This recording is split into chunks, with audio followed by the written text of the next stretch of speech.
दोस्तों, अगर आप चाय पीते हैं तो गलती से भी चाय के साथ यह चीज मत खा लेना, वरना हॉस्पिटल भी नहीं पहुंच पाओगे, तुरंत मौत के मुंह में चले जाओगे। दोस्तों, चाय हमारे भारत की देन नहीं है और आज हम ही नहीं अपितु बड़े बड़े गुरुजी जैसे बागेश्वर बालाजी भी चाय पीते हैं। भारत में कई ऐसे लोग हैं जो लापरवाही करते हैं और चाय के साथ यह चीज खा लेते हैं और भगवान को प्यारे हो जाते हैं।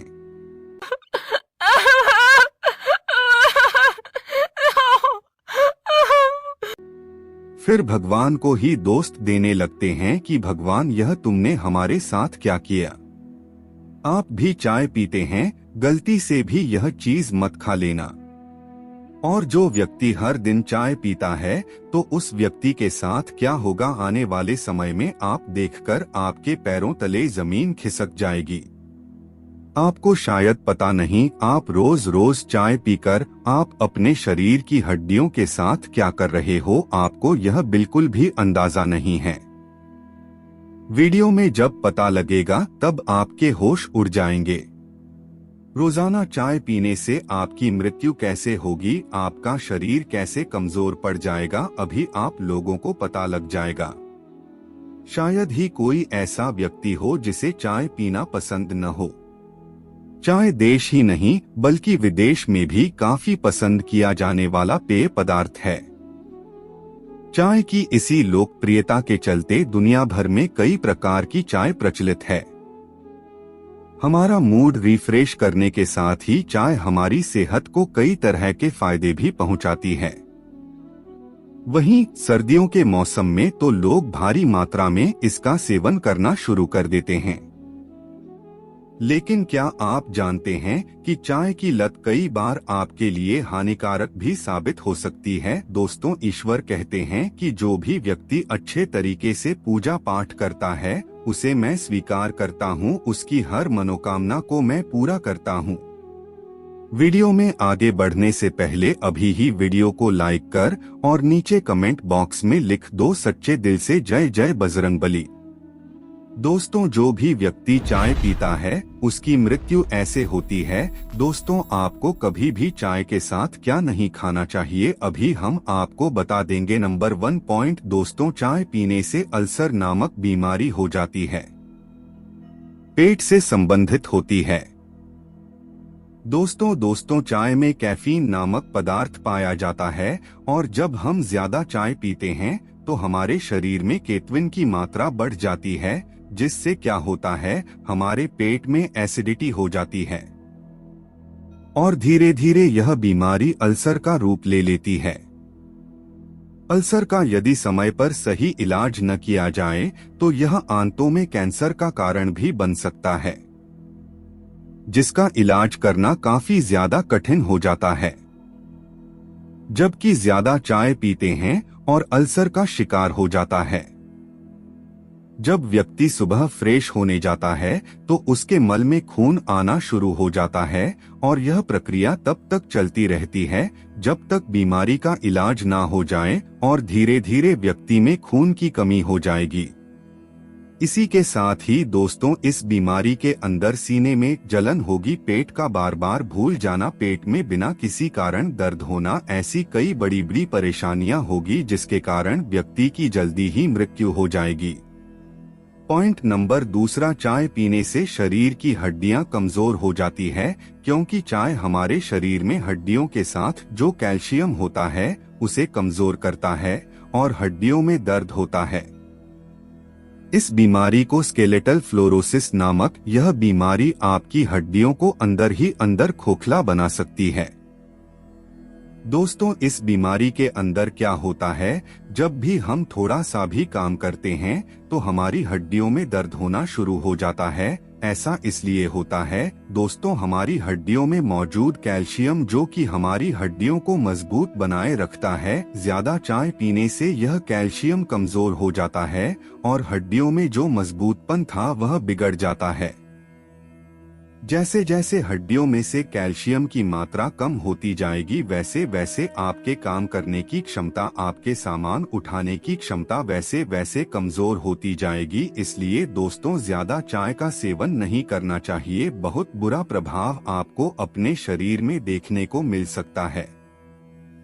पॉइंट नंबर 3 दोस्तों, चाय आपकी नींद को खराब कर सकती है क्योंकि चाय में कैफीन ज्यादा होता है, जिससे कि हल्का मूत्रवर्धक प्रभाव हो सकता है, जिससे आपको नींद में से उठकर मूत्र त्याग के लिए जाना पड़ता है, जो आपकी नींद में दखल का कारण बन सकता है। इसलिए ज्यादा चाय पीने से बचे। पॉइंट नंबर 4 गर्भावस्था में महिलाओं को चाय पीने से नुकसान हो सकता है। इसमें मौजूद कैफीन भ्रूण के लिए नुकसानदायक हो सकता है, साथ ही गर्भपात का खतरा भी हो सकता है। पॉइंट नंबर 5 चाय पीने से प्रोस्टेट कैंसर भी हो जाता है। एक अध्ययन के अनुसार यह पता चला है कि जिन पुरुषों द्वारा ज्यादा चाय पी जाती है उनमें प्रोस्टेट कैंसर का खतरा ज्यादा हो जाता है। यह ज्यादा चाय पीने के सबसे बुरे दुष्प्रभाव में से एक है। यदि आप भी ज्यादा चाय पीते हैं तो आज से बंद कर दें, नहीं तो आपको भी इस दुष्प्रभाव का सामना करना पड़ सकता है। दोस्तों अब यहाँ पर कुछ दोस्त ऐसे भी होंगे जो हमारी बातों को हल्के में लेंगे। यह गलती भूल कर भी मत करना। दोस्तों वीडियो को आगे बढ़ाते हैं। दोस्तों आपके पास अभी जितने भी काम है उनको साइड में रख दीजिए। ध्यानपूर्वक जो आपको बताया जा रहा है उसे देखिए और सुनिए। दोस्तों ज्यादा चाय पीने की आदत को कैसे छुड़ाएं, इसके बारे में जानने से पहले चाय का इतिहास जानते हैं। सबसे पहले चाय कहाँ बनी और अपने भारत में कैसे आई। दोस्तों चाय का इतिहास विविधता से भरा हुआ है और यह एक रोमांचक परिप्रेक्ष्य से भरा हुआ है। प्राचीन काल में चाय की खोज। दोस्तों चाय की उत्पत्ति के विषय में विभिन्न अनुमान हैं। कुछ इतिहासकार इसे भारत के चीन की सीमा प्रदेश से संबंधित मानते हैं, जहां चाय का एक प्राचीन सदस्य पौधा कैमेलिया साइनेंसिस पाया जाता है। इसके अलावा जापान में भी चाय का उत्पादन और सेवन विकसित हुआ। दोस्तों एक प्राचीन कथा के अनुसार चाय की खोज एक भिक्षु द्वारा हुई थी।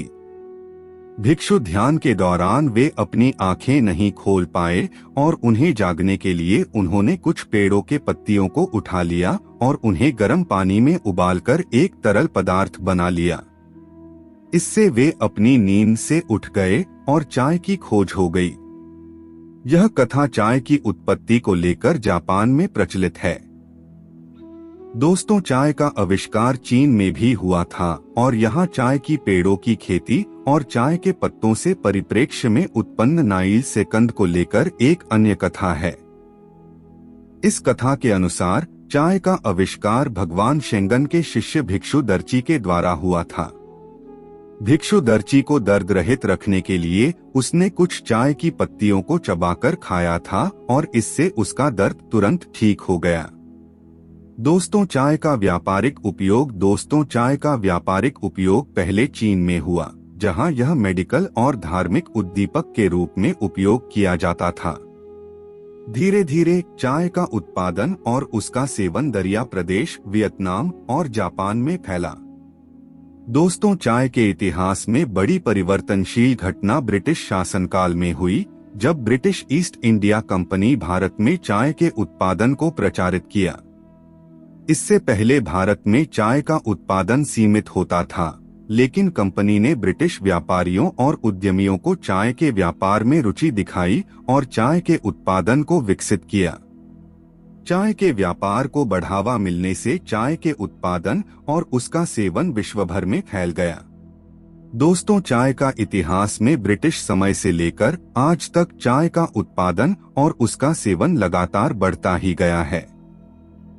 विभिन्न प्रकार के चाय जैसे कि ग्रीन चाय, ब्लैक चाय, ओलोंग, व्हाइट चाय, मसाला चाय इत्यादि विश्व भर में लोगों द्वारा पसंद किए जाते हैं।